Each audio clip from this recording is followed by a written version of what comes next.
Soit dit en passant, si tu veux m'aider dans ma démarche, il y a différentes façons de le faire selon ton budget. Alors moi, ce que je te propose, c'est de t'aider en m'aidant. Par exemple, j'ai un lien avec Peeping Rock pour les meilleures vitamines que tu vas avoir sur le marché pour moins cher. J'ai aussi Eating for Energy avec Yuri Elkaim, mais j'ai pas réglé mon problème de lien, fait que pour le moment, on va oublier ça. Maintenant aussi, je suis en train d'écrire le verbatim de cette série-là que je suis en train de faire. Alors, c'est une autre façon de m'aider en t'aidant, c'est de, si tu as besoin du verbatim, eh bien, il va être écrit. Et puis, le montant n'est pas encore déterminé, mais il va être à la portée de presque tous. Alors, ça dépendamment du temps que je vais mettre là, à tout écrire. Et puis, finalement, j'ai mon Patreon, le lien que j'ai. Fait que ces liens-là se retrouvent sur ma chaîne. Tu sais, tu as une section About au sujet de ma chaîne, après discussion. Et puis ces liens-là se retrouvent sur ma chaîne. Mais si c'est possible, bien je l'inclurai dans la description de la vidéo. Et puis, je vais aussi rajouter d'autres liens par la suite, mais toujours en lien avec améliorer ta santé, t'aider à maintenir ta santé, et tu peux, à partir des liens qui sont suggérés, y aller selon tes besoins et ton budget. Alors, je pense que c'est une excellente façon de me supporter en t'aidant. Alors voilà, semblerait que les gens ne voyaient pas ces liens-là, donc j'ai décidé de mettre ceci en évidence par ce petit enregistrement que je vais rajouter. J'ai aussi oublié de mentionner, mais pas vraiment oublié, c'est mon PayPal account, mon compte PayPal. Mais je ne l'ai pas vraiment oublié parce que à partir de là, tu n'as pas une façon de te faire du bien en m'aidant. Fait que c'est pour ça que je ne l'avais pas mentionné, mais pour ceux qui. Bon. Ce lien existe effectivement, mais je ne l'ai pas. Pour ça, je ne l'avais pas inclus. Aussi, bien, si tu réalises, disons que quand tu prends la peine d'étudier ma chaîne puis d'étudier mes vidéos, tu te rends compte que le contenu est d'excellente qualité. Mais la raison pourquoi j'ai créé un lien avec Patreon, qui est aussi inclus après dans ma section About, c'est parce que je veux apprendre à faire une meilleure présentation de vidéos. Mais quand tu es en train de sortir les meubles d'une maison qui brûle, bien, c'est pas le moment là, de niaiser sur la présentation. Mais il reste que, éventuellement, hein, je veux pouvoir améliorer ma présentation. Et c'est pour ça que j'ai créé le lien Patreon. Fait que, juste pour te le faire savoir. Mais encore une fois, j'aimerais ça que tu prennes considération non seulement de l'effort investi, mais de la qualité de l'information, que ce soit en anglais ou en français, de mes vidéos sur ma chaîne. Parce que Je crois que le contenu est beaucoup plus important que la présentation. Mais bien entendu, sur YouTube, c'est pas quelque chose qui attire l'œil tellement. Fait qu'éventuellement, je veux corriger ça. Merci. J'ai oublié de mentionner, et ceci est important de le faire, je fais juste mettre des liens, je fais juste vendre qu'est-ce qui est utile, qu'est-ce qui m'a aidé personnellement, et je ne fais pas autrement que ça. Ça fait que je tenais à te le mentionner aussi. Et éventuellement, je vais aussi m'affilier avec d'autres liens sur Internet.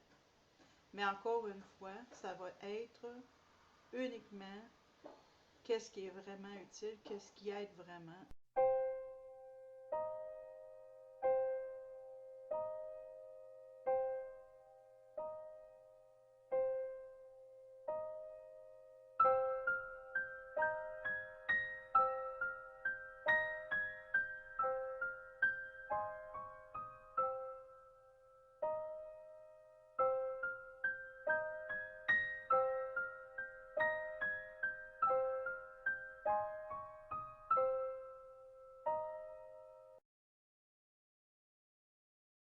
Donc, première chose qu'on peut être certain à propos des anges,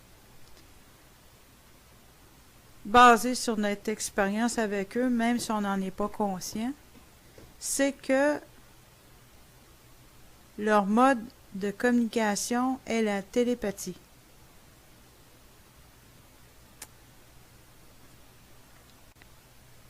Et quand ils communiquent entre eux et quand ils communiquent avec nous, comme je disais, c'était de la télépathie, mais c'est quand ils communiquent entre eux, c'est de penser à penser. C'est vraiment télépathie.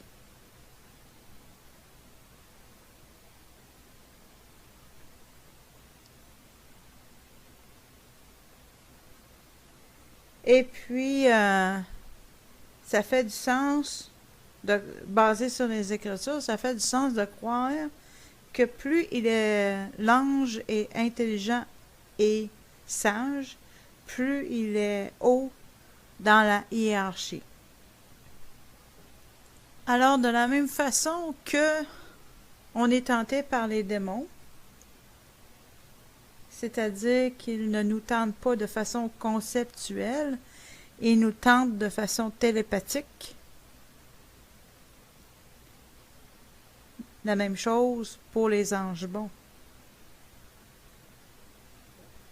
C'est que ils ne nous communiquent pas de façon conceptuelle. Au lieu de ça, ils utilisent l'information qu'on a dans notre mémoire et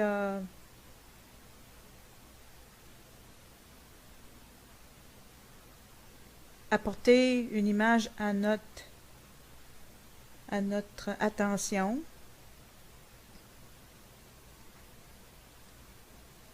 Quelque chose comme ça.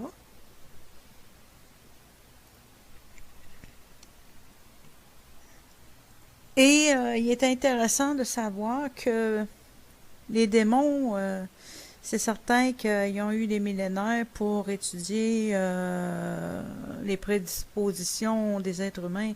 C'est qu'ils ne peuvent pas connaître notre futur, mais par nos prédispositions, ils peuvent faire des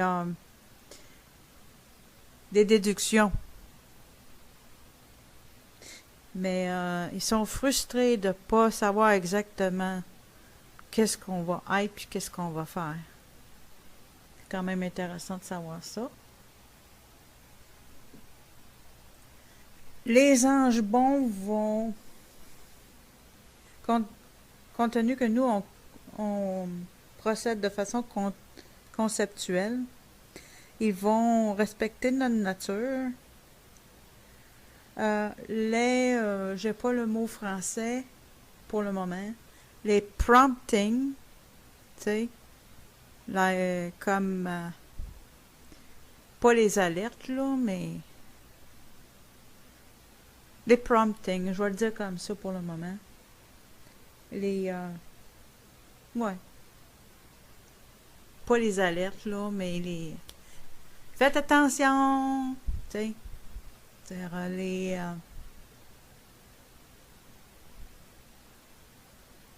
les indications. Les indications sont faites de telle façon qu'il est impossible pour nous de distinguer ce qui vient de nous et ce qui vient des bons anges. Autrement dit, des fois, tu as une idée que tu as à la tête qui te vient et des fois, ça vient assez rapidement. Tu n'as pas nécessairement besoin de faire de la méditation parfois. Puis, tu peux pas savoir si ça vient d'un bon ange ou si c'est tout simplement que ça vient de toi. OK? Fait que c'est de la façon que les bons anges agissent.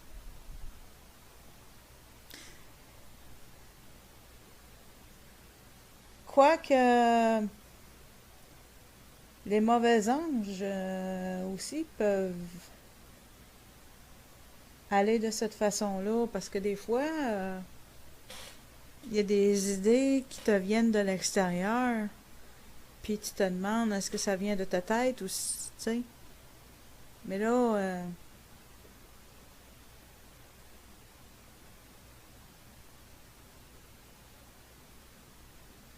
je vais donner par exemple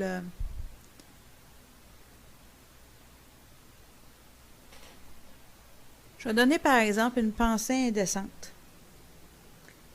Si toi tu l'as pas recherchée puis qu'elle est venue à toi, hein, ben bonne chance que ça vient de démons, évidemment, parce que ça vient pas de toi. Si ça c'est venu subitement à ton esprit, alors règle générale, c'est que eux autres aussi vont procéder par des indications comme ça. Et leur but, évidemment, est, contrairement aux anges bons, leur but, évidemment, est de te faire perdre contrôle, te faire perdre le contrôle, te faire perdre ta rationalité, te faire perdre même la tête.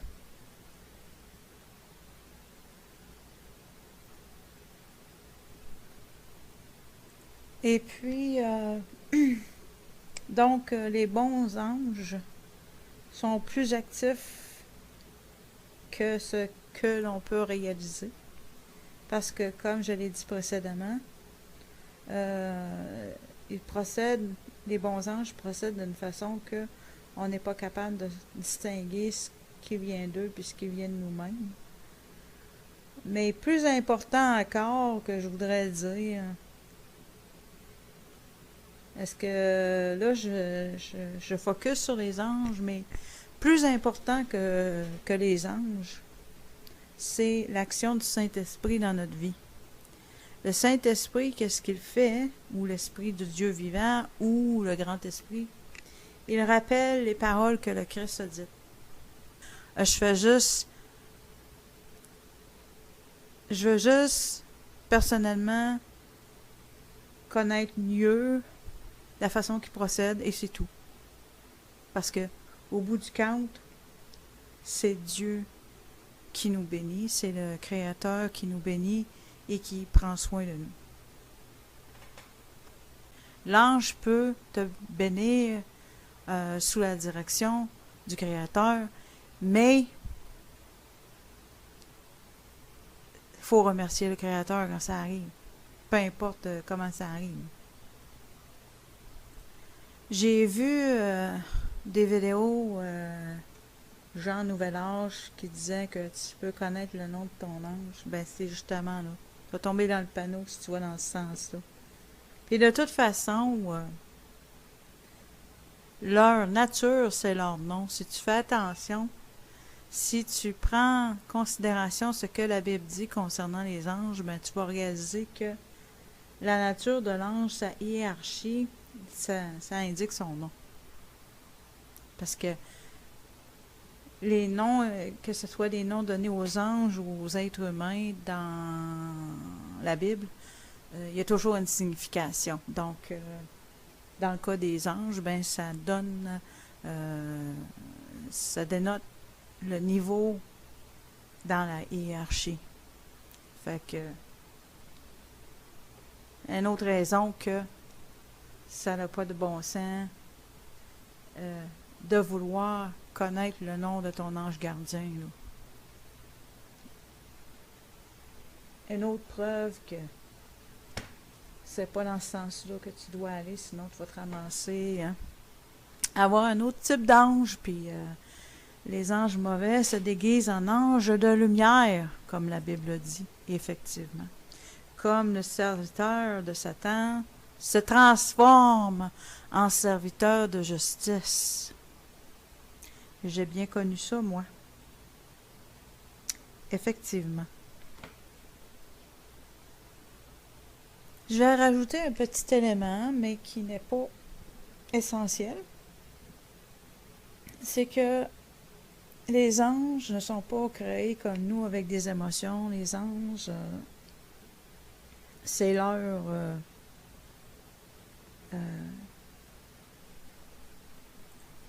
volonté qui prime d'après le plan que le Créateur a déterminé pour eux quand il les a créés, n'est-ce pas?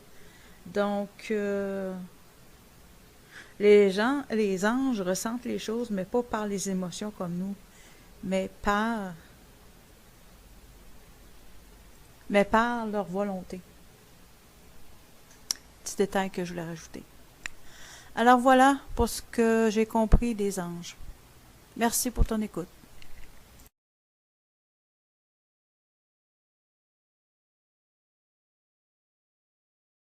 J'ai des commentaires à rajouter concernant, après avoir présenté, fait l'introduction de La femme dans l'Église par Alfred Kuhn. J'en ai seulement fait l'introduction, la présentation. Chose très importante à dire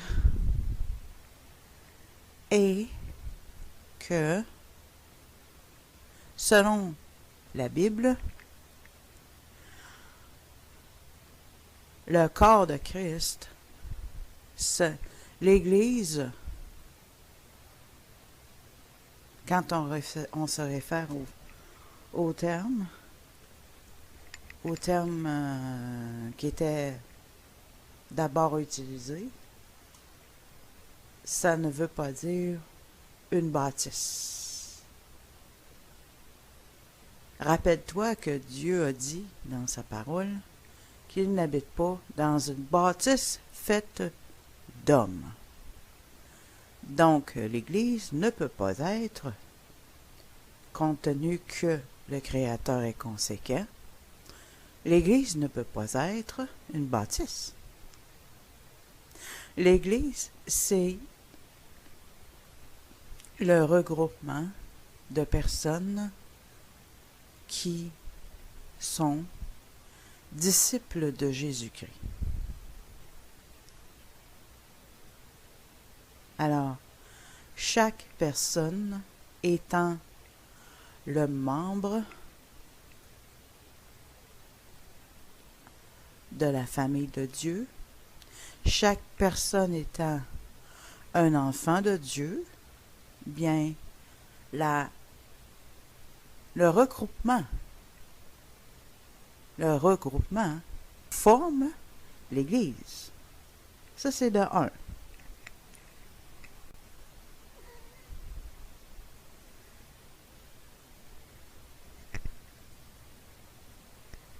Alors, c'était la première chose à dire.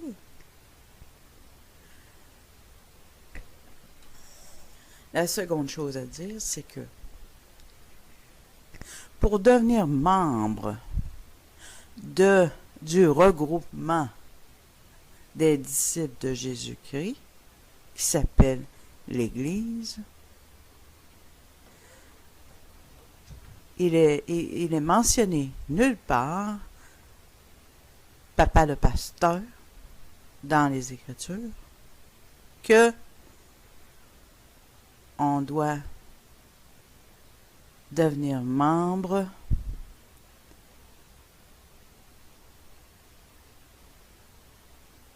d'un édifice.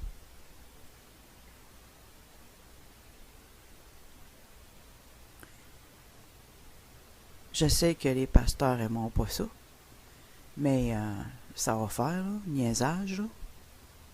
OK?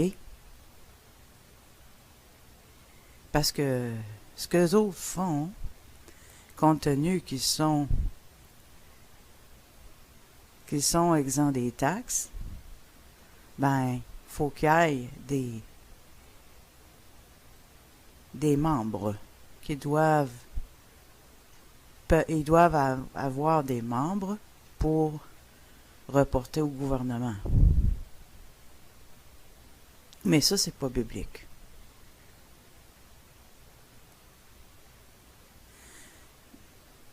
Il y a plusieurs églises que quand tu te fais baptiser, tu deviens automatiquement membre de cette église baptiste. Tu deviens, comme j'ai expliqué, être membre de la famille de Dieu, être membre du regroupement, hein, de chaque personne quand elle est née de nouveau, elle devient membre de la famille de Dieu. Ça n'a rien à voir avec le gouvernement puis la bâtisse. Donc, beaucoup d'églises, pour ne pas dire la plupart, lorsque tu te fais baptiser, tu deviens comme membre automatiquement de la bâtisse, de sa bâtisse à lui,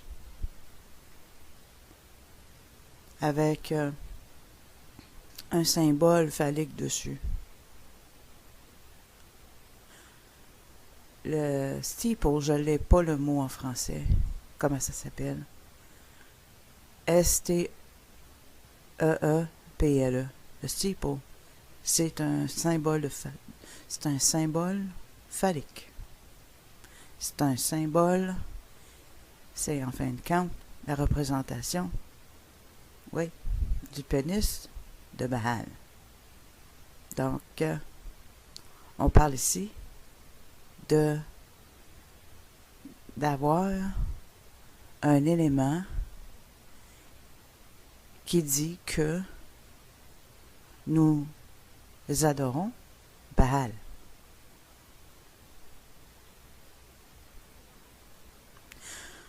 Beaucoup d'églises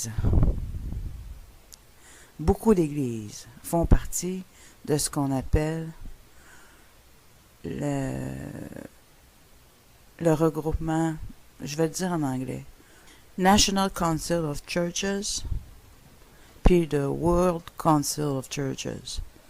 So, les églises, le Concile national des églises et le Concile international des églises. Puis ces conciles-là, c'est des conciles œcuméniques. Fais attention où tu mets tes pieds. La meilleure chose à faire, si tu veux être baptisé, selon comme la Bible le faisait, il allait dans un courant d'eau tout simplement. Puis il allait se faire baptiser. N'est-ce pas? Quand tu regardes le baptême que Jean-Baptiste a fait à Jésus-Christ, qu'est-ce qu'ils ont fait? Ils sont allés dans l'eau du Jourdain, puis ils ont baptisé. Jean-Baptiste a baptisé Jésus-Christ. Puis, si tu te rappelles de l'eunuque de l'Ancien Testament, voyageait, puis là, à un moment donné, il lisait le livre d'Isaïe. Là, à un moment donné, il voulait se faire baptiser. Fait que il avait dit à la personne avec qui il était, il a dit, il n'y a pas un point d'eau ici? Allons dans le point d'eau. Alors, ce que je mentionne est d'extrême importance. Parce que, ou bien on suit une religion chrétienne, ou bien on a une relation avec le Créateur.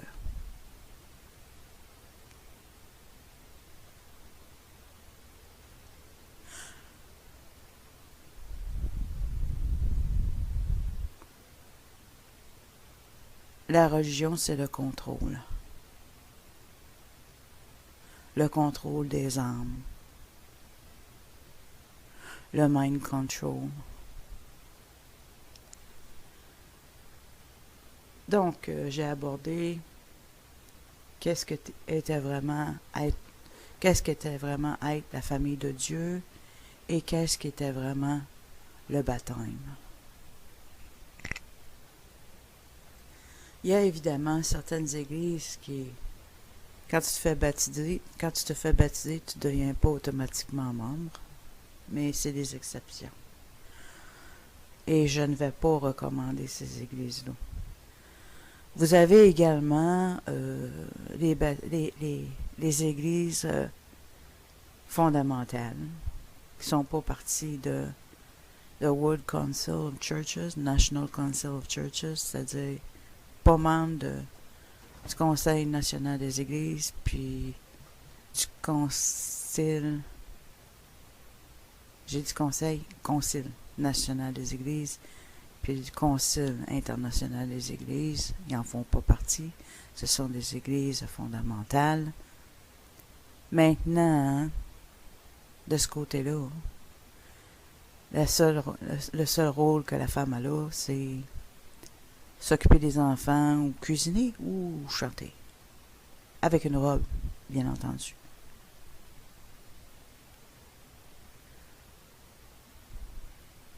L'histoire de la robe et du pantalon, c'est une autre histoire. Un pantalon n'est pas nécessairement indécent. Et un pantalon n'est pas nécessairement l'habit de l'homme. Parce que le vrai Jésus-Christ, qui était pas blanc, soit dit en passant, il portait pas des pantalons. Ben oui, regardons ça. Tu sais? Fait que... c'est ça. Ça fait que... une robe peut être très indécente. L'idée concernant les vêtements, c'est de ne pas être indécent. Puis évidemment que... c'est parce que une femme peut aussi porter la robe puis avoir des allures masculines, tu sais. Je veux dire... fait que dans ces églises fondamentales-là, sont vraiment... ils limitent beaucoup la femme. Et puis, tu as l'autre extrême, les églises pentecôtistes, où est-ce que là, la femme peut être le one-man show, comme dans les autres églises. Dans les autres églises, c'est l'homme qui est un one-man show. Et là, bien, dans les églises pentecôtistes, ça peut aller jusqu'à ce que la femme soit un one-man show. La femme peut faire partie du leadership. On a beaucoup d'exemples dans la parole de Dieu que la femme peut faire partie du leadership. Mais pousser ça à devenir un one-woman show, c'est une autre histoire. Donc, vous avez les églises, pour la plupart, qui font partie des conseils œcuméniques, que dis-je, Concile national des églises et Concile international des églises. Puis s'ils n'en font pas partie, ben là, ils sont soit fondamentaux, ou est-ce que là, ben, t'es mieux d'être une bonne chanteuse ou une bonne cuisinière, ou de t'occuper des enfants, Ou bien encore, là, dans les églises que les gens peuvent ramper comme des serpents, puis japper comme des chiens, puis toutes sortes de manifestations bizarres, là, comme c'était évidemment que quand c'est rendu là, évidemment que les démons s'en mêlent. Mais il y a des façons moins évidentes que les démons sont mêlés aux églises. Et une des principales façons que les démons sont mêlés aux églises, c'est que la femme doit se fermer la trappe, à l'exception de chanter. Mais comme j'ai souvent dit, si je dois me fermer la trappe, je ne peux pas chanter non plus pour être conséquent, n'est-ce pas? Alors, voilà. Merci pour ton écoute.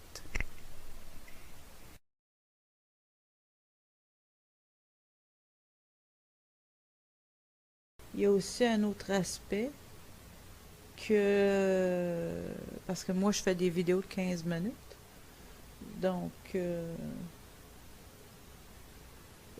j'ai pas pensé de l'inclure, c'est que les anges, en fait les bons anges combattent les mauvais anges. Certainement que tu as noté qu'il y a effectivement une guerre spirituelle. On est en plein milieu de la guerre spirituelle, hein, n'est-ce pas? Donc, qu'est-ce qui arrive, c'est que évidemment, les anges ne sont pas respectés, ne sont pas limités aux religions, tout comme l'Esprit de Dieu n'est pas limité aux religions. Et lorsque on prend position pour la vérité et la justice, bien, les anges bons nous aident. Oui, effectivement, ils nous aident, mais nous joignons. Excuse, c'est plutôt ce sens-là, c'est que nous joignons le combat spirituel des bons anges.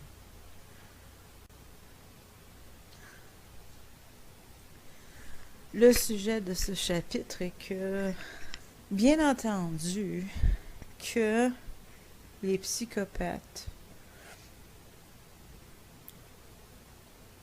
ou les narcissistes malins vont jamais prendre leurs responsabilités. Donc, compte tenu que nous sommes des personnes malléables et des personnes volontaires, ils ont tendance à nous responsabiliser pour ce qui nous est arrivé. C'est-à-dire que ils nous disent que le conjoint ou la personne dans notre vie, l'ami qui nous a spirituellement, émotivement torturés, ils ont tendance à nous dire que on en avait besoin, qu'on l'avait même choisi.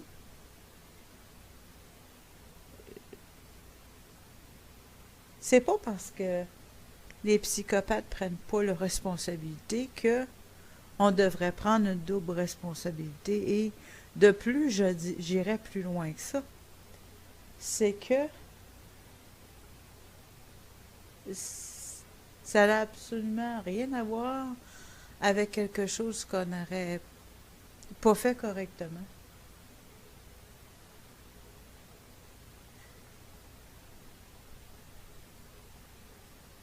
C'est que, en fin de compte, on a tendance à faire de la projection Alors, nous étant une personne à qui l'on peut faire confiance et qui veut le bien des autres, bien, c'est comme ça qu'on a perçu l'autre personne. De la même façon qu'un psychopathe nous projette sa paranoïa, puis qu'il tourne tout à l'envers, parce que son 180 degrés à l'envers du bon sens, puis qui font de la projection sur nous autres, ben de la même façon que on s'est projeté sur l'autre personne. Fait que je veux bien croire que on n'a pas le choix d'éviter les pièges. Hein? Parce que si nous, on prend pas soin de nous autres, ben c'est certainement pas les psychopathes qui vont le faire. Hein? Fait que c'est certain que oui, effectivement, nous devons éviter les pièges, mais on n'est pas responsable de s'être fait attaquer de la sorte. C'est tout de même pas de notre faute que le monde est dans l'état qu'il est. Et là, on a appris que le monde est plus dangereux qu'on le pensait. Voilà. Et je veux pas que tu te sentes mal pour, finalement, avoir cru du bien de cette personne-là. Tu faisais de la projection, c'est normal. On se projette sur les autres. C'est un comportement humain normal. Fait que on va pas se blâmer de ça, on va pas se blâmer, on va pas doublement se culpabiliser pour ceux qui prennent pas leurs responsabilités, n'est-ce pas? On a appris que on vit dans un monde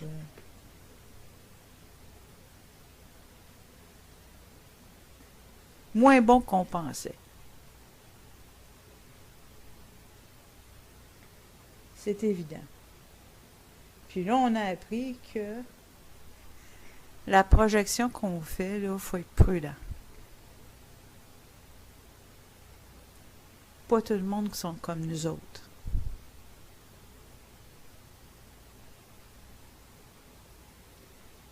Ce qui veut dire que, au lieu de se blâmer, parce qu'on n'a rien fait de mal, je le répète, on fait juste réaliser qu'on vit dans un monde pire qu'on pensait. Je tiens à le préciser. Mais maintenant, on sait que dans le monde dans lequel on vit, si on veut éviter les pièges, on va devoir faire attention avec notre projection. Pour commencer, il y a une différence entre être pro, écoute-moi bien, il y a une différence entre être pro-paranoïaque et paranoïaque. Pro-paranoïaque, c'est bien indiqué sur le site Pro-Paranoïde et finalement, c'est l'inverse d'être paranoïaque. Pro-paranoïde, c'est d'être juste conscient du danger. On n'a pas le choix d'apprendre sans se responsabiliser doublement. Donc, ce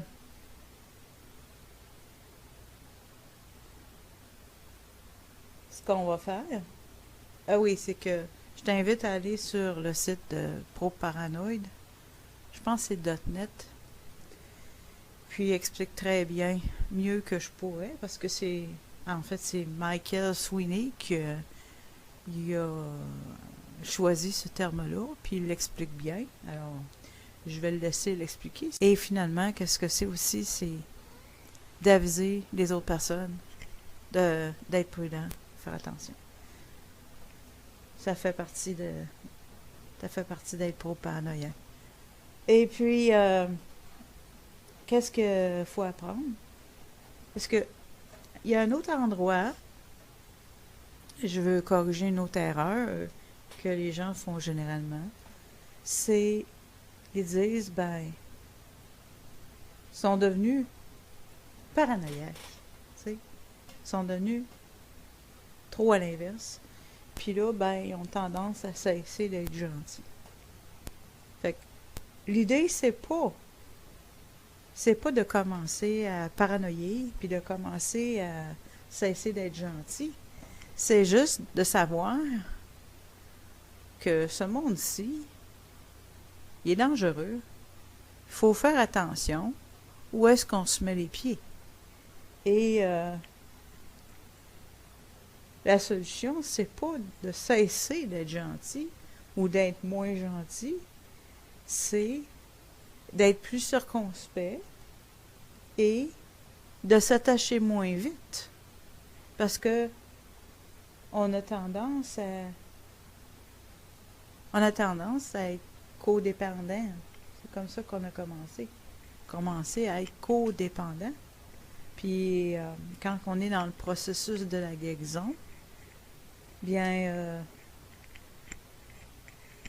on s'aperçoit que il faut changer. Faut réaliser que on est complet en soi-même. On a été créé complet. On n'a pas besoin de... C'est une fausse conception. L'âme sœur et notre moitié, comme s'il nous manquait une jambe puis un bras, ou qu'il nous manquait... Tu sais, je veux bien croire que la vie est plus agréable en couple, mais il faut faire attention. On vit pas dans on le sait, on vit pas dans un monde idéal. Fait qu'il faut faire attention. Fait que... Et puis, on apprend que... en tout cas, moi... j'ai eu mon mur, puis ça l'a détruit ma codépendance.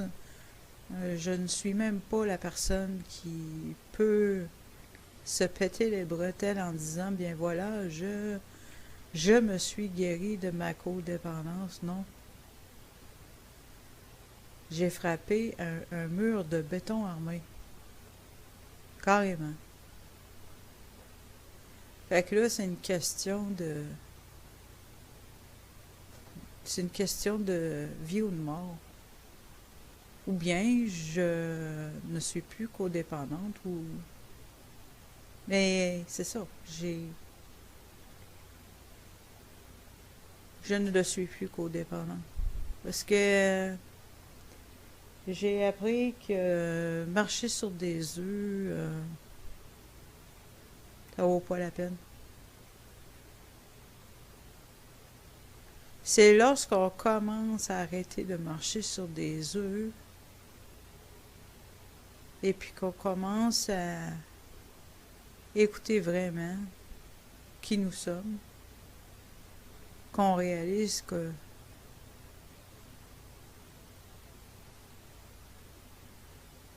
l'ajout d'une personne dans notre vie, c'est un choix qu'on fait et non pas une nécessité. Merci pour ton écoute.